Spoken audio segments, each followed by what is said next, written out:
This was just put here before the pond. It was just like, I think the ground level was about there, and I just built this little bit up. It's like with some turf and some soil, and then I've cut the pond around it. So here, again, you've got this bit going up to the other level, so that creates all this different habitat for all these wild strawberries here, and the primroses, and there's bugles and all sorts of growing in there. And then here, this little bit here creates a separation, making a little raised bit, a little headland bit here, which has got all sorts of plants and things growing on it as well. And there's like a bigger version of it here. Again, this one was cut out, built before the pond was put here. And that one sticks out a bit more.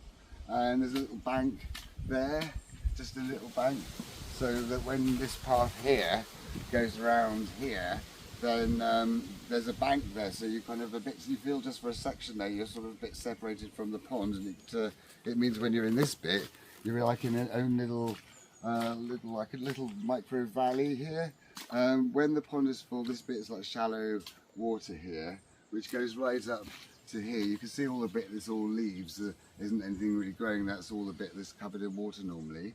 So it's sort of, even with the curve of this coming out here, it sort of all makes it just seem like a little valley, and you feel like you're in a little isolated little place here.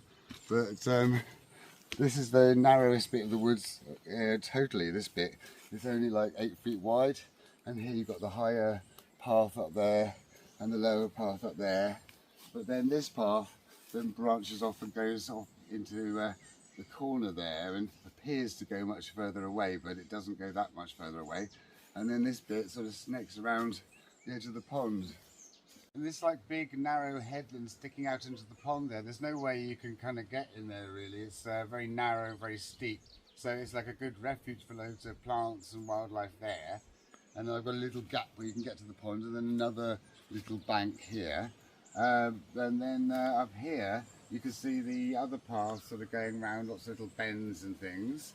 And then if you just look in that little dip there that's all full of brambles, that's like a big, like a deep bit with a shallow pond in the bottom. It just means that the other path has to go right around the edge in a wiggly way to make the woodland path longer and make the woodland seem bigger.